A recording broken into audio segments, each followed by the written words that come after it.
When was the last time you truly felt seen by someone you love? Felt understood? Wanted? Valued? Not for the things you do but for who you simply are. If you had to stop and think about that for a moment, this video is meant for you. Because here's something nobody tells older men. The way you experience love at 25 is not how your brain and body experience it at 50, 60, or 70. That gap? It's the root of so much quiet heartache. I'm Dr. Lyda Romano, urologist and men's health specialist. And today we're going to change that. Before we begin, who am I? And why should you trust me? I'm Dr. Lyda Romano, board-certified urologist with extra training in men's hormonal health and relationship psychology. What pushed me to start this channel was this. Men would come to me about testosterone, low libido, fatigue, real valid concerns. But right in the middle of those conversations, they would break down. Not over their lab results, over their marriages, their loneliness, the feeling they no longer knew how to love or be loved. These men weren't broken. They were uninformed. No one had ever given them a roadmap. So let's build one together. Today, I'll explain the main problem. Let's start there, and I want to be clear so it truly lands. The crisis no one talks about. Men over 50 are facing a silent epidemic of loneliness and relational confusion. I don't use the word epidemic lightly.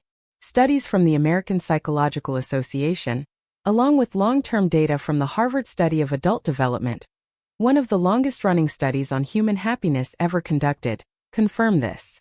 Social isolation and emotional disconnection are among the top predictors of mortality in older men. Not smoking. Not obesity. Loneliness. Let me repeat that so it sinks in. Loneliness harms your health as much as smoking 15 cigarettes a day. That's not a metaphor. It's a published finding from a 2015 meta-analysis of over 3 million participants. Yet most older men have never been taught how to build or sustain deep, lasting emotional connection. Why is this happening? Here are the 3 core reasons, and I want you to spot yourself in at least one. Number 1. Generational conditioning. Most men 50 or older grew up in a culture that actively taught them to suppress emotion, to see vulnerability as weakness, to man up and push through. Asking for emotional connection wasn't an option.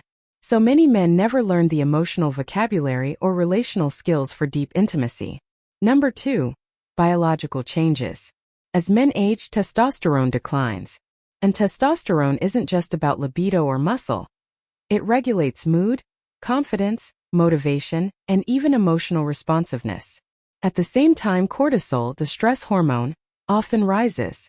This combination creates a biological mix that makes men more emotionally reactive, more prone to withdrawal, and more likely to misread social cues. And they have no idea it's happening. Number 3. Role identity shifts. By 55 or 60, many men have retired or are transitioning out of careers that gave them purpose and identity. Kids have grown up. The structure that defined them for decades is gone. Without it, many lose their sense of self. And when you don't know who you are, you don't know how to love or be loved. That's the storm. And most men are navigating it completely alone. But here's the good news, and this is why I love this work. The psychology of love is learnable. The skills of connection are learnable. Your brain stays plastic well into your 70s and 80s. You can change. You can grow. And it is never ever too late. The psychology of love explained. What is love, really? From a psychological and neurological standpoint, love is not a feeling. I know that sounds strange because it feels like one. But feelings are temporary, they rise and fall. What we call love is actually a complex system of neural pathways, behavioral patterns, and biochemical responses built and rebuilt over time. Dr. Robert Sternberg at Yale proposed the triangular theory of love, one of the most useful frameworks I share with my patients. He describes love as 3 components: intimacy, emotional closeness, being known and knowing someone deeply; passion, physical and romantic attraction; excitement and desire; and commitment, the decision to stay, maintain, and build the relationship over time. Here's why this matters for older men specifically. Most men in midlife and beyond still operate with the same love model they had at 25. One weighted heavily toward passion, physical attraction, excitement, newness. But research replicated across cultures shows that relationships that truly sustain people, that genuinely improve health and longevity, are those built on intimacy and commitment. Not just passion. Passion is the spark. Intimacy and commitment are the fire that keeps you warm for the rest of your life. The attachment system in older men. This may surprise you. Your attachment style, how you bond, connect, and respond to closeness, was shaped in your first few years of life, and it's been running on autopilot ever since. Psychologist John Bowlby developed attachment theory, and later researchers like Mary Ainsworth identified 3 primary adult styles. Secure, comfortable with closeness, can give and receive love without excessive fear, communicates needs. Anxious, craves closeness but fears rejection, may seem needy or hypervigilant. And avoidant, values independence to the point of emotional distance, feels threatened by vulnerability, shuts down when things get intense. Statistically, most men who come to see me fall into the avoidant category, not because they're cold or uncaring, but because they were raised in environments where emotional expression was unsafe, discouraged, or simply never modeled. Here's the critical part. Your attachment style is not your destiny. Research, including landmark studies by Dr. Sue Johnson, founder of Emotionally Focused Therapy, shows adults can develop earned secure attachment through awareness, practice, and the right relational environment. So if you're thinking, that's just how I am, I want you to gently challenge that belief. It's a belief, not a biological fact. The neuroscience of connection. Let's talk about your brain. When you experience genuine emotional connection, your brain releases a cascade of neurochemicals: oxytocin, the bonding hormone, dopamine, serotonin, endorphins. That cocktail creates what researchers call social reward, one of the most powerful motivational systems in the human brain. Here's the thing. As men age, testosterone declines and oxytocin sensitivity can actually increase. That means older men, counterintuitively, may be biologically more capable of deep emotional bonding than they were in their 30s. The wiring is there. The capacity is there. But the skill set, emotional intelligence, vulnerability, communication has to be developed. Think of it as a high-performance instrument you've never learned to play. Today we start changing that. What older men get wrong about love. I'm going to be direct because I respect you too much to sugarcoat this. I've had hundreds of difficult but necessary conversations with patients. Here are the most common mistakes older men make in love and relationships. Mistakes rooted in psychology, not character flaws. Mistake 1. Confusing silence with stability. So many men have sat in my office and said something like, "I don't complain. I don't make drama. I keep the peace." And they genuinely think this is a strength. In some ways, emotional regulation is a strength. But there's a huge difference between calm and suppression, between peace and avoidance. When you consistently swallow your feelings, fears, needs, and desires, you don't create stability. You create distance. You create a partner who feels like they're living with a stranger, emotionally alone even in a full house. Research on relationship satisfaction is clear. Emotional expressiveness from male partners is one of the strongest predictors of long-term quality, for both the woman and the man. Silence isn't intimacy. Presence isn't connection. You have to show up emotionally. Mistake 2. Believing love should just work. This belief is so deeply embedded in our culture that most men have never questioned it. If you have to work at love, something is wrong. That's one of the most damaging myths in relationship psychology, responsible for countless divorces and breakups that could have been saved. Healthy, lasting love requires deliberate, consistent effort. It requires what Dr. John Gottman, who studied thousands of couples over 40 years, calls bids for connection. Small moments of reaching out, noticing, responding. Gottman found that stable, satisfied couples respond to each other's bids about 86% of the time. Couples heading for divorce? About 33%. Love is a living thing, and living things need tending. The question isn't whether your relationship needs effort. Every relationship does. The question is whether you're willing to give it. Mistake 3. Making physical intimacy the primary metric. I say this gently because sexual health is part of my practice and I take it seriously. But examine this. Many older men measure their relationship's health almost entirely by sexual frequency or performance. When that changes, as it naturally does with age, they interpret it as love being gone, as being undesirable, as something fundamentally broken. Yet research shows that relationship satisfaction in long-term couples is far more strongly linked to emotional intimacy, mutual respect, and perceived partner responsiveness than to sexual frequency. In other words, do you feel heard? Valued? Like your partner genuinely knows you and still chooses you? That sustains love. Sexual connection flows from emotional intimacy, not the other way around. Mistake 4. Waiting for your partner to change first. This one is hard to hear, but hear it. The most common relational pattern I see in men over 50 is what I call reciprocal withholding. He pulls back, waiting for her to be more affectionate. She withdraws, waiting for him to open up. Neither moves. Both suffer. And both sincerely believe they're the one who's trying. Here's the psychological truth. In relationships, the person with the most insight has the most responsibility to move first. Not because it's fair, but because it's effective. If you can see the pattern, and today you're starting to, you have the power to break it. Research on relationship recovery is clear. When one partner makes a sustained, genuine behavioral change, the other almost always responds. You don't have to wait. You can move first. That's not weakness, that's courage. The 5 pillars of love after 50. Now we get to the real work. These are science-backed tools you can start using today, not next month. I call them the 5 pillars of love after 50, the foundational elements that, based on clinical research and my own practice, make the biggest difference in relationship quality for men in midlife and beyond. Pillar 1.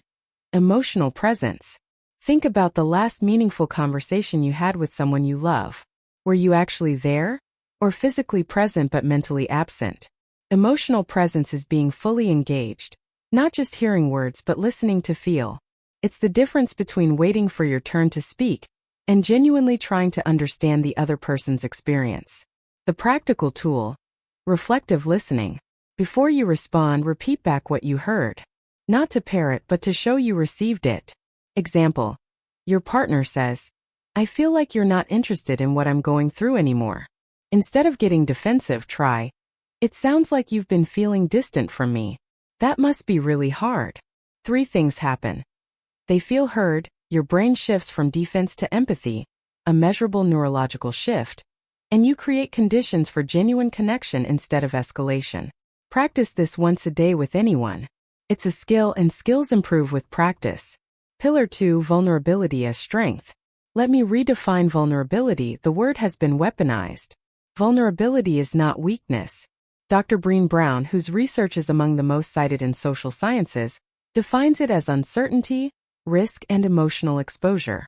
Her key finding: vulnerability is the birthplace of love, belonging, joy, and creativity. Not a liability, a doorway. For older men, practical vulnerability looks like this.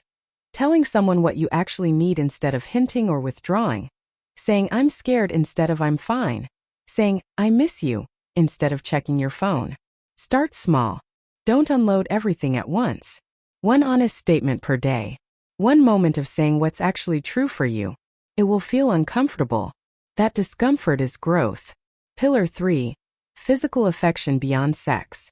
As a medical doctor, let's talk about the physiology of touch. Physical affection, holding hands, hugging, a hand on the shoulder, triggers oxytocin release, lowers cortisol, and has been shown to reduce blood pressure, anxiety, and improve immune function. A Carnegie Mellon study found that people who received more frequent hugs were less susceptible to illness, even when deliberately exposed to cold viruses. Touch is medicine.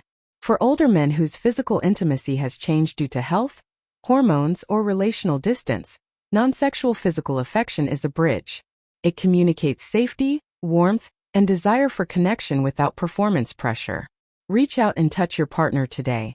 Not because you want something, but because you are choosing connection. Pillar 4. Shared meaning and purpose. The Harvard Happiness Study found after 80 years of data, the quality of your relationships is the single greatest predictor of health and happiness in later life. More than wealth, fame, or physical health. One key characteristic of relationships that sustain and deepen over decades is shared meaning. Couples and close friends with a shared purpose, a why beyond daily routine, report much higher satisfaction and connection. That could be volunteering together, a creative project, travel, raising grandchildren, building, or learning something.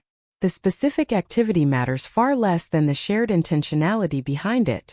Ask yourself, what are you and the people you love building together? What's your shared story? If you don't have a good answer, that's not a problem.